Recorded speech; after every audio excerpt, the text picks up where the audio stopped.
series. It's a lot better than I remember, to be honest. Like this, Jack Sparrow's got some witty lines in there. I'm like, hey. No, the first movie is actually like solid, and the second and third one are like good if you watch them in pair, and then the fourth and fifth didn't fucking happen. But why is the rum gone? The eternal question. Yeah. The only plot pointer that I was there for. I really did like it though. Like it wasn't like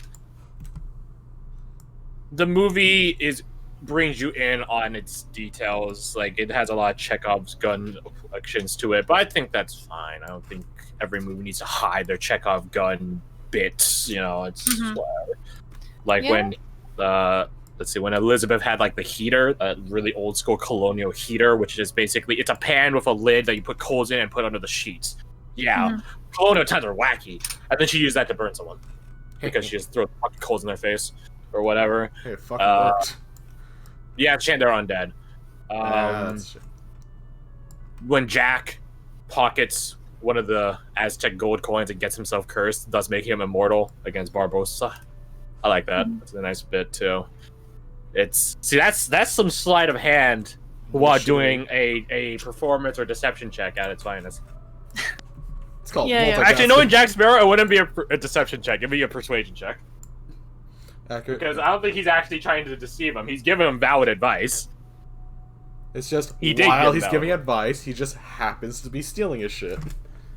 Well, he didn't want to. He was a matter of stealing it. I think he was going to give it back, but he just wanted immortality.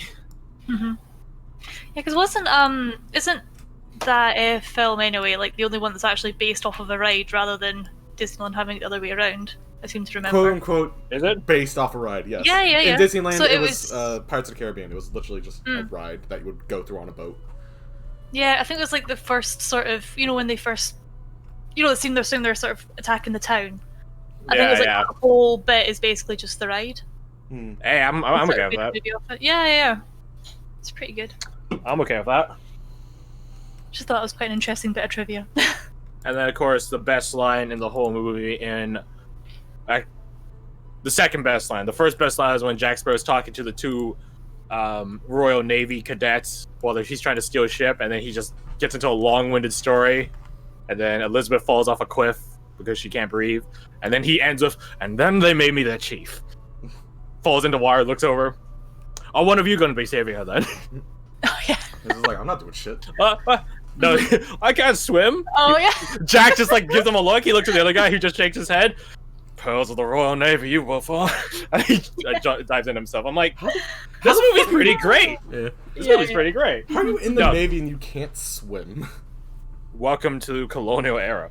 Yeah, to be fair, they're shore guardsmen. To be fair, they weren't like sailors. Yeah, fair enough. Although they did engage in maritime boarding maneuvers, so you would assume that they would have whatever. They have floaties? No. The next one, the next best line just run them is with rubber rings. next best line is Barbossa, unveiling to Elizabeth Swann that they're all fucking cursed and undead. And best line, which I might steal for this session, who knows if the conversation can work for it. You best start believing in ghost tales, Miss Turner. You're in one. Dramatic music build up.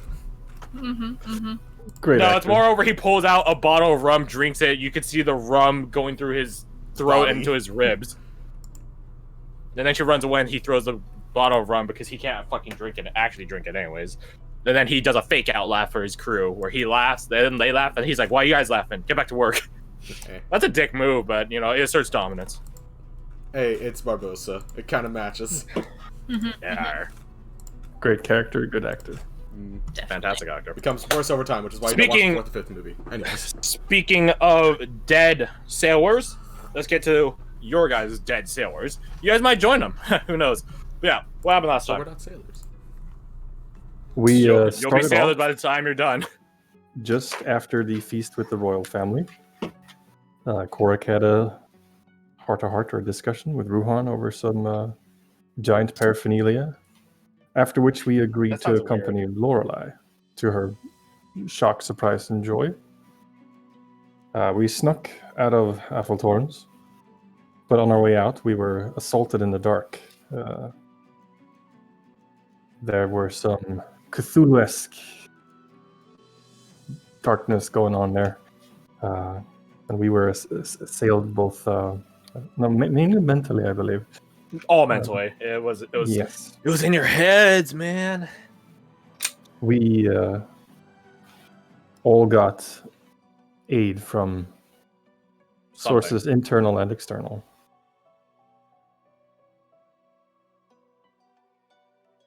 In spite of that, myself and who else was it? It was Rose, I believe. No? Ruhan. It was you and Ruhan. Ruhan. Me and Ruhan were both frightened of this dark entity, whatever it might be. Just darkness in general, honestly. Yes. Luckily for us, Lorelei was there, and she shattered this strange crystal. Indeed. Breaking the mental onslaught. And someone... I heard the page turn. Yeah, very nice. Good note taking. That's good. I particularly like making sure I have it all right. the line that was spoken to, I think it was Korik. Oh, having a hard time? Yeah, that was nice. Nice. And then I like that in the channel, like immediately after that happened, he just says, so we all hate him now, right? Yeah. You guys don't even know who this guy is, but We literally don't don't know know we he hate him. exists. Besides, We're gonna hate him. Yeah, man. First impressions. That guy's a douche. We all know. Mm-hmm. I mean, that would definitely be an accurate word, yeah. You guys had a number of first impressions happen during that. Maybe not so first in the case of Ruhan, but for the rest of you at least. Yes. Well, in spite of our fear, we did make it out. Ruhan insisted on leaving Korik behind, and to which Korik agreed, saying, yes, this is the strategic choice. How pyrrhic of you. he says, while his knees are Abigail shaking fortunately underwater. cured us of our fear. She's quite inspiring, wouldn't you know? No more lurking horrors in the dark, or there still might be, but the fear is not as tangible. Eventually, we reached the pristine wreck of a galleon, but not before having to sneak our way across a ravine and the accompanying environment. I believe both Ruhan and Rose nearly got caught as we made our way across as well. Not surprising, considering heavy armor. Yeah. And even the guy that had, like, heavy armor that didn't give him disadvantage, he also had a really bad stealth score. Yeah, well, them's is the dice, isn't it? Anyways. Very start using the term strategic savvy. choice of GTFOing. Yes, he very much did. He did the classic seeker strategy, which is to say, use the slayers, the loud people, as bait. Indeed. Winning strat. That. Lorelei had pass without trace for you guys, and Yes, It was very useful. yeah, it came in clutch a lot. Definitely. And Abigail pieced out by going invisible. That was pretty funny. So what we're saying is that two of the NPCs dipped on us, and one of the NPCs helped us. Just a reminder there. Yeah, this is why those Varric and Abigail will remember those that bits, are important. Because they're not going to change if you guys keep doing those. So yeah, but go on. You guys crossed through the ravine in a mostly stealthy manner. Well, I guess entirely stealthy because they didn't get caught. And you guys arrived at the Relic Wreck. Lovely name, that. Lorelei's embarrassed about it, but what happened there? We heard after mucking about for a bit, we heard a noise coming from somewhere and found the source of this noise to be the ballast underneath the floorboards.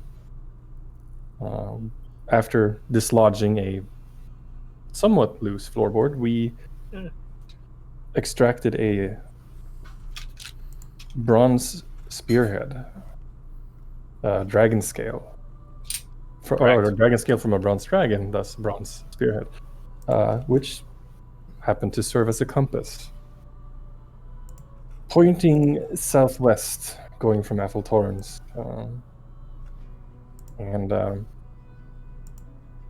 Well, not necessarily from Aetheltorrens, just from where you guys were at that location. I see. Yes. Yeah. You guys are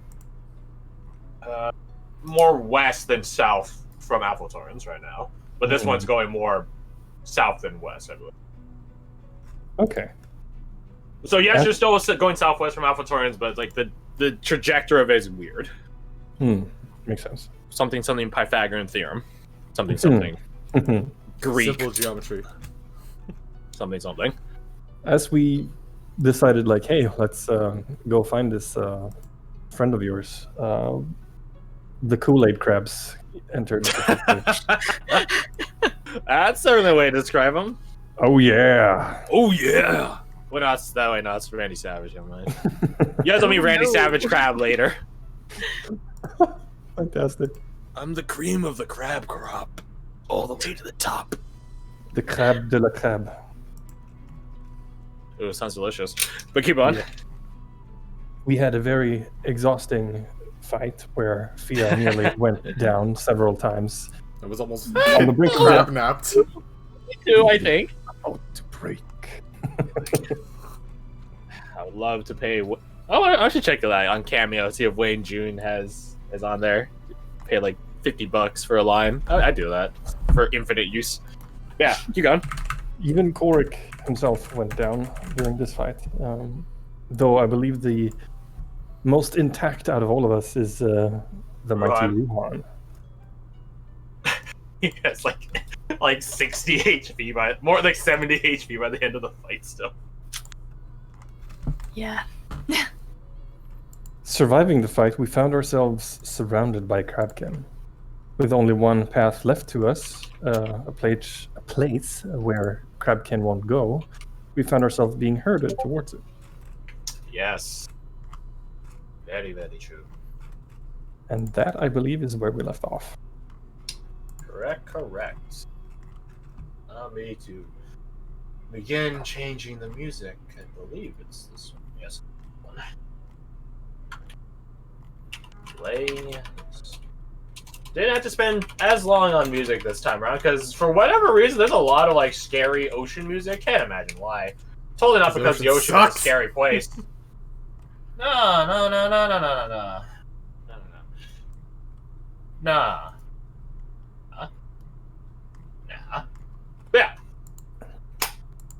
We begin session as you guys are hurriedly swimming through I guess you would call it an entryway into this ship graveyard.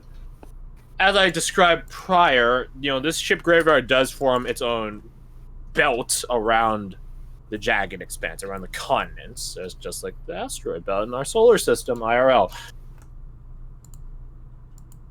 So it, for the most part, is like its own fortress in a weird way. It has like walls of debris and rubble.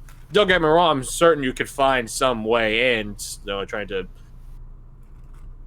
crampedly get through these cracks in the ruins. But you guys are a large party, and some of you are bigger than others in different ways. Nothing wrong with that.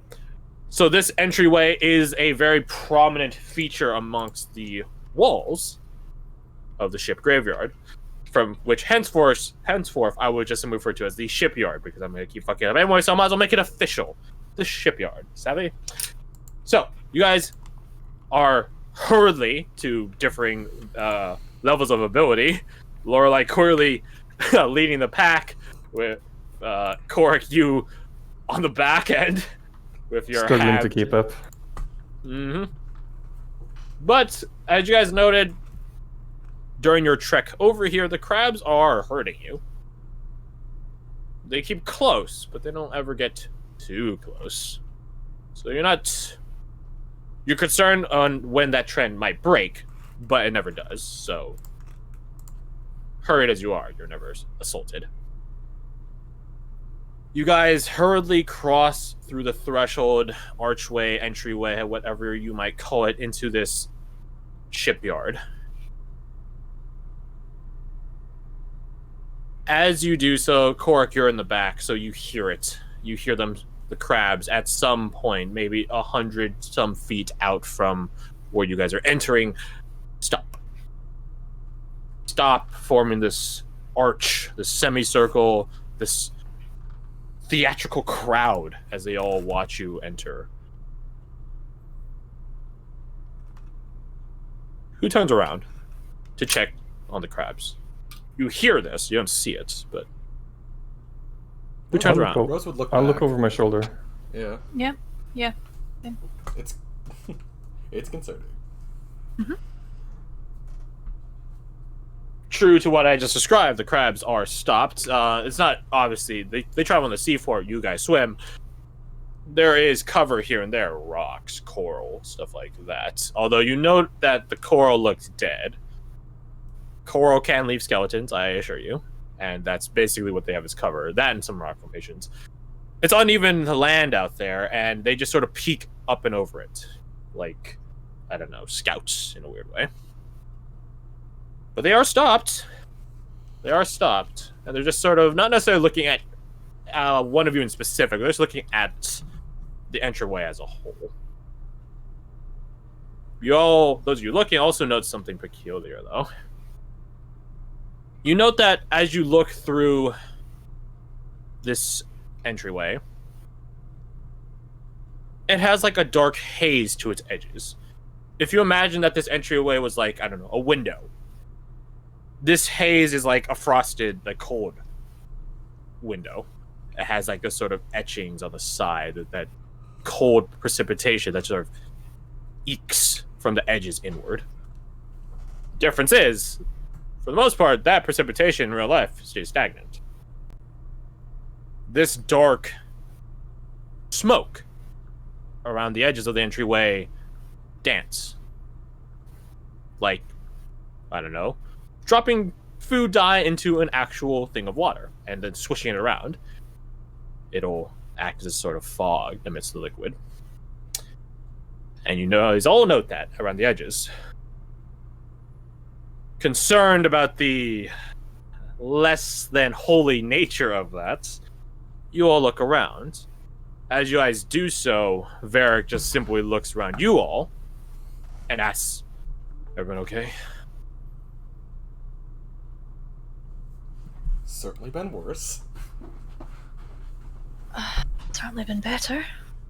On my last leg here. Yeah. I'm surprised you have a leg, honestly. We'll get you guys patched up. Like, he turns around to check on Abigail and Lorelei. The two of them are ahead. Not rushing ahead, but more over just scouting. But you note that their scouting gaze is turned upward. And you follow it, looking around yourselves, after all. You note that, don't get me wrong, it's been getting dark as you guys have been traveling, swimming away from the relic wreck, which is now more wrecked than it prior was. It's been getting dark. But it's happening outside, I don't know what. Maybe Tango. But that doesn't mean that, the sky has turned dark. There's still moon and starlight that peeks through the ocean down into you guys. That is not the case here. As you look up, it's like looking up into a larger, massive, more comprised, or more cohesive, rather, form of that dark smoke I was just talking about. You look up, and it is a dark sky, sunless, moonless, starless. The area in which you are at, down here, in the shipwreck's streets, we'll call them, is in a dark gloom. Up there is just darkness. This is not the case when you guys were passing towards here, or entering in, or like by, before you got through the threshold. But now that you guys are in, to the dark place. The only things that stand out are these lights out in the distance. A dark, dim green. If you need some coloring advice as to how to mentally color this, just scroll up and find that nice thing I posted in the Wayfarer's fork. That sort of teal, sort of green buoy from Sunless Sea. I think that's a very good idea of how that color looks, as well as how these lights look. You know, they say in pitch darkness, a candle can be seen miles out. Not the case here. These are not candles. Whatever they are, though, they are very bright, and they are a good distance away. It varies. Some are far farther away. Some are far closer. Stuff like that. Lighthouses in the dark, you might call them.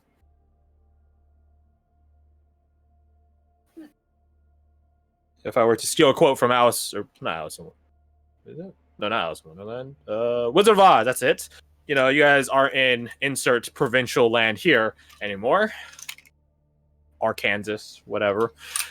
No, you guys are somewhere else. And this is concerning to your two forward people, Lorelai and Abigail. Lorelai is genuinely concerned. Abigail, I shouldn't say is concerned. She's eager. Inquisitive.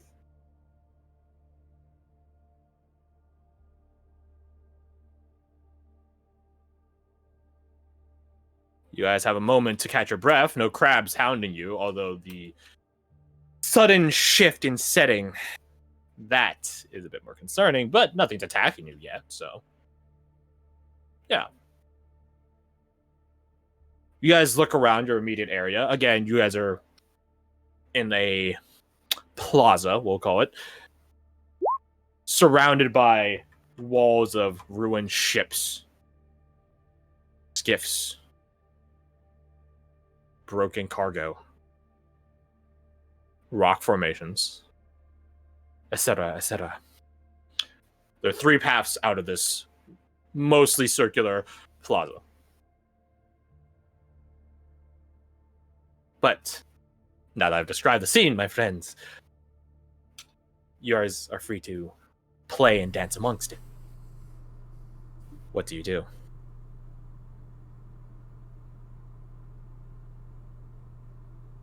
Silence is a fair answer. I do some rebreather breathing, but I get loud and annoying pretty quickly. So I won't. I shan't. Do the different paths seem to have anything that differentiates each other?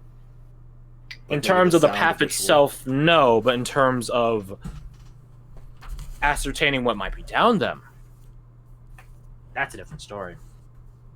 I will tell you, I will refer to these paths simply by the direction that they go out towards. There is a far left path, not like direct left, not like perpendicular to your gaze, but far left, a close left path, and then a far right path. You do note that the far right path, it doesn't go direct. It's not a straight shot. Most of the paths in this place, by the way, seldom will be such straight shots. But the far right path does venture towards one of these lights, these green lights out there. You can't say for certain how far close it is. Not without rolling, at least. But that's up to you if you even care. I would like to attempt to figure that out. Very well, which brings me to my next point. While within the shipyard, this place is in perpetual low light, which means disadvantage on all perception checks based on vision. Sound. And smelling would probably be damn near impossible during this, but sound. Smell as well, but sound was untouched. But vision, that's a different thing. I feel like and smell going for us off currently is such, 0. Like, you can't roll that. Yeah. I don't know. There might be some case for it depending on race or something. But nonetheless, make me a perception check at disadvantage. You're trying to gauge distance Not even in close. utter dark. You simply can't figure it out. You don't know how bright the light is, so thus you can't determine if it's super bright or if it's dim. If it's super bright and far, or it's dim and close, you can't wholly tell. Like, these are just floating lights. They don't have like some sort of structure holding them. Not that you can see, at least. So when I say lighthouse, it's a bit of a misnomer. I should just call them like stars or something at that point. But yeah, you can't fully tell. You just know that this way goes towards it, and that's about it.